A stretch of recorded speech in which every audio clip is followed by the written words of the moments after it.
Bonjour, c'est Carole de My Spirituel. Je vous fais cette vidéo aujourd'hui pour vous parler du tarot de Marseille.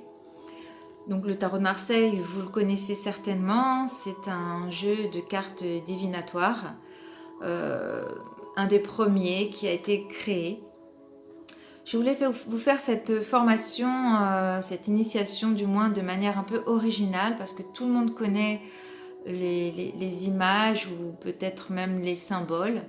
En revanche, on peut l'aborder d'une manière plutôt ludique, dans le sens où le tarot divinatoire, enfin le tarot de Marseille, pardon, c'est en fait une histoire que l'auteur nous raconte.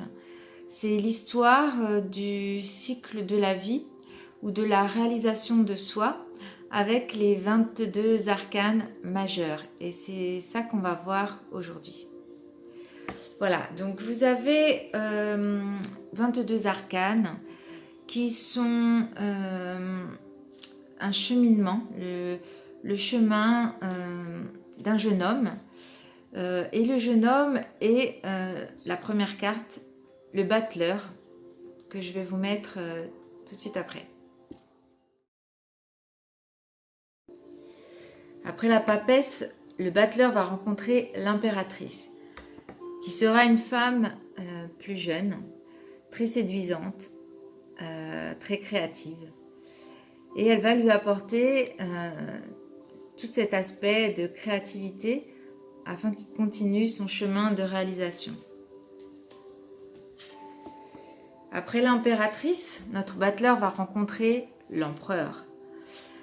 L'empereur, lui, va lui apporter des conseils concernant le pouvoir, les finances, le charisme.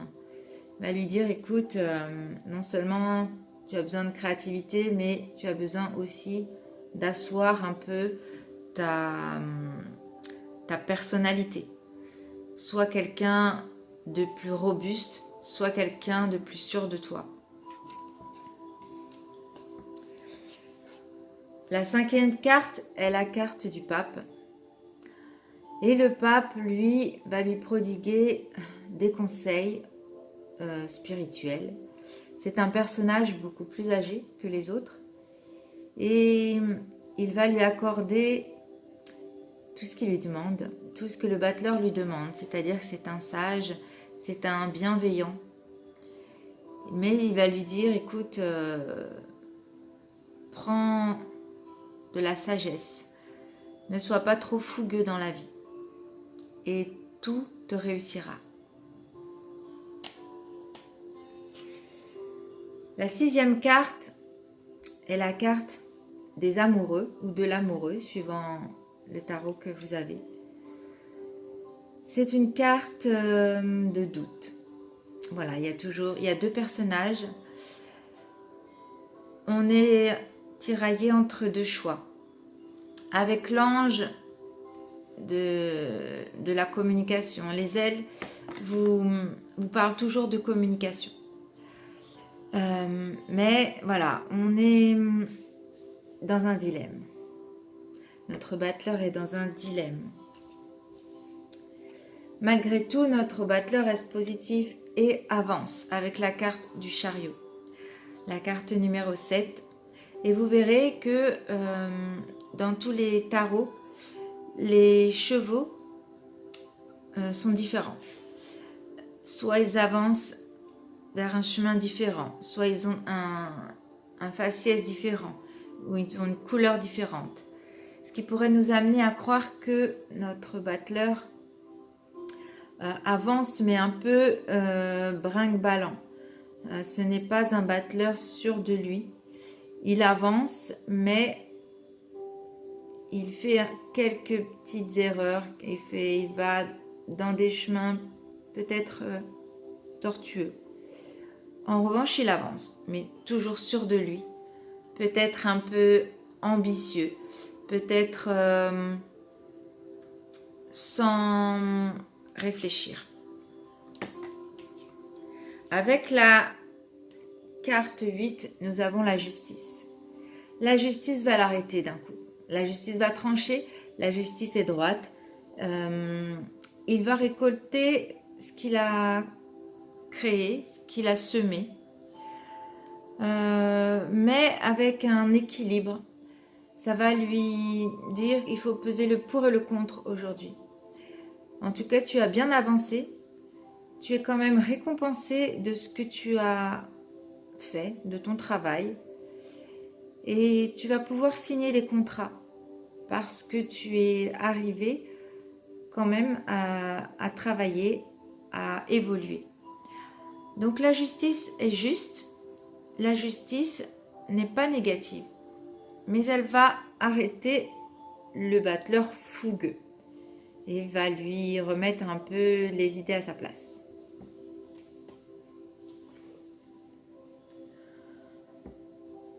Le battleur va rencontrer la carte 9 qui est notre ermite qui va être en pleine réflexion.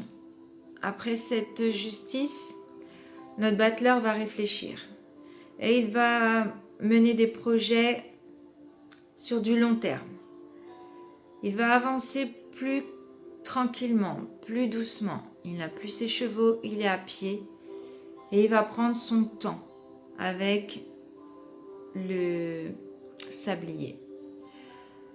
Il va prendre son temps, il a un bâton dans sa main, c'est-à-dire qu'il va avancer en réfléchissant à chaque action qu'il mène. Et il va mûrir, puisque c'est la carte 9, qui peut nous parler aussi d'une grossesse et d'une réflexion de 9 mois, peut-être, sur un projet. Voilà. Avec la carte 10, tout change, tout bouge, tout évolue, tout est révolution.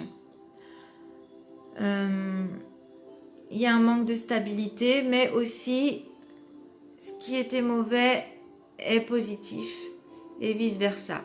Mais ça bouge, ça avance, il y a des échanges, c'est pas stable, mais notre battleur avance. Notre battleur s'élève et il bouge comme ça avec la roue de fortune. Il peut aussi avoir de la chance. Il peut obtenir des choses inattendues et tout avance. Avec la carte 11, il se bat. Parce que c'était avec la carte 10, nous avions quelque chose de pas stable et là, il veut reprendre les choses en main. Et il se bat intellectuellement comme physiquement pour obtenir ce qu'il veut. Et il a de la fougue, il a de l'énergie et il arrive à obtenir ce qu'il veut en mettant toute son énergie dedans. Et puis, épuisé, il se met un peu en retrait. Voilà, notre battleur s'attache d'un pied. C'est-à-dire qu'il est bloqué, mais pas tout à fait. On voit qu'il a quand même une jambe qui est défaite. Et c'est lui qui se met en retrait volontairement pour regarder la vie d'une manière différente, d'un autre regard. Il n'a pas la même vision des choses que les autres, que la société. Et il prend du recul.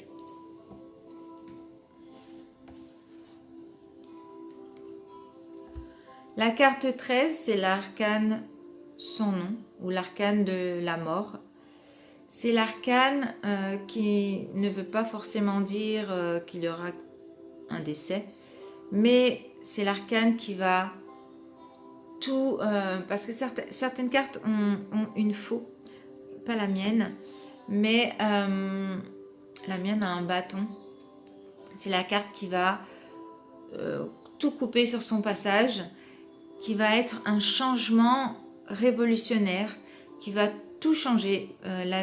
Votre vie, la vie du battleur va complètement changer après cet arcane sans nom. Et pour moi, c'est une carte qui est bénéfique dans le sens où tout ce qui était n'est plus, mais tout se renouvelle. Voilà. La carte 13, après ce fauchage, apporte un certain apaisement, un bien-être, un calme. C'est la carte où on met de l'eau dans son vin, où on échange, où on s'apaise. En revanche, il faut faire attention que ça ne reste pas une carte de passivité. Trop d'apaisement amène à une passivité, à un manque d'action. Voilà. Et avec ce manque d'action, on peut atteindre la carte du diable, la carte 15 qui pourrait nous amener à des addictions. La fainéantise peut amener à d'autres addictions. Notre battleur, il pourrait devenir addict à l'argent, addict à des drogues, addict au sexe. Et puis aussi, ça pourrait amener de la colère, de la jalousie pour tout ce qui l'entoure. Notre battleur pourrait être amené à être colérique, à se disputer avec d'autres personnes.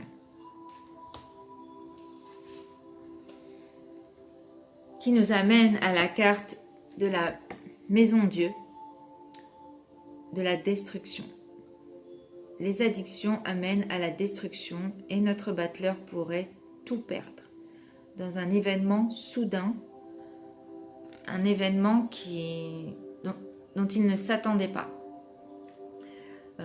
Cette carte n'est pas forcément négative, mais elle peut amener à des choses qui n'étaient pas prévues et qui arrivent de façon soudaine.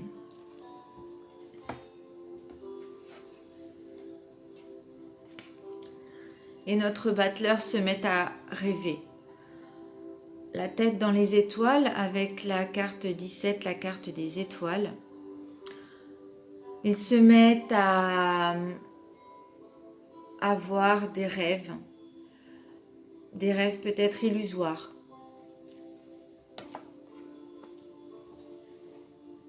Qui l'amènerait à la carte de la lune, à des angoisses, des stress, des cauchemars peut-être, des pleurs, de fortes émotions plutôt négatives.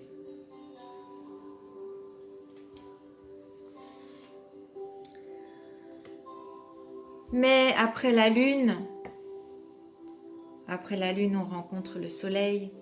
Et le soleil est une très belle carte. Le soleil apporte du bonheur. Le soleil apporte de la chaleur, de la joie, de la vérité. Et notre battleur retrouve la joie de vivre.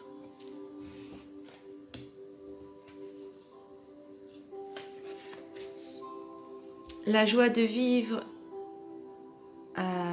avec cette carte du jugement nous apporte des bonnes nouvelles. Des bonnes nouvelles, une renaissance, une communication avec l'au-delà peut-être. Des communications avec des personnes lointaines. Des nouvelles d'un travail peut-être qu'on attendait. En tout cas, on est heureux et on avance avec ces nouvelles aussi inattendues que la Maison Dieu, mais très positives. La carte 21 est la carte du monde. Après ces bonnes nouvelles, on a atteint l'apothéose, la réalisation de soi. On a atteint le monde, le royaume de Dieu, avec les anges qui portent le monde. Notre battleur est dans un univers merveilleux. C'est la meilleure carte du tarot de Marseille. Il a atteint son chemin, la réalisation de ce qu'il recherchait avec cette 21e carte. On a 22 cartes dans certains jeux. Dans le tarot des Visconti, on en a 21 et on a la carte 0 qui est le mât ou le fou. Dans les autres jeux, vous aurez la carte 22 qui est le mât ou le fou,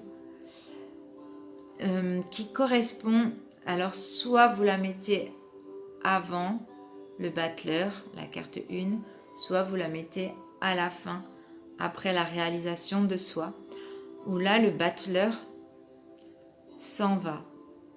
Il part, il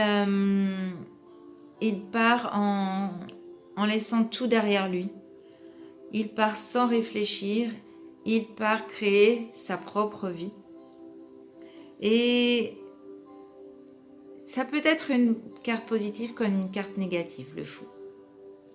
Le fou n'a pas besoin des autres. Le fou se fiche du jugement des autres. Le fou est heureux comme cela. Il est souvent d'ailleurs jugé parce qu'il est très étrange, il est extravagant, il est particulier. Mais il est heureux comme ça lui convient. Il est seul dans son univers, dans son monde, et il s'en va à la quête de son univers personnel. Voilà, ça peut être une façon de voir les cartes. C'est pour ça que je les ai disposées en cercle, parce qu'en fait, il n'y a pas de fin, il n'y a pas de début. Et ça peut vous aider dans la description de vos cartes. Et plus tard, on verra carte par carte ce que les cartes peuvent nous dire avec leur symbolique, avec leur couleur selon les différents tarots. Voilà, j'espère que ça vous a plu et je vous souhaite une belle lecture de votre avenir ou de l'avenir des autres. À très bientôt.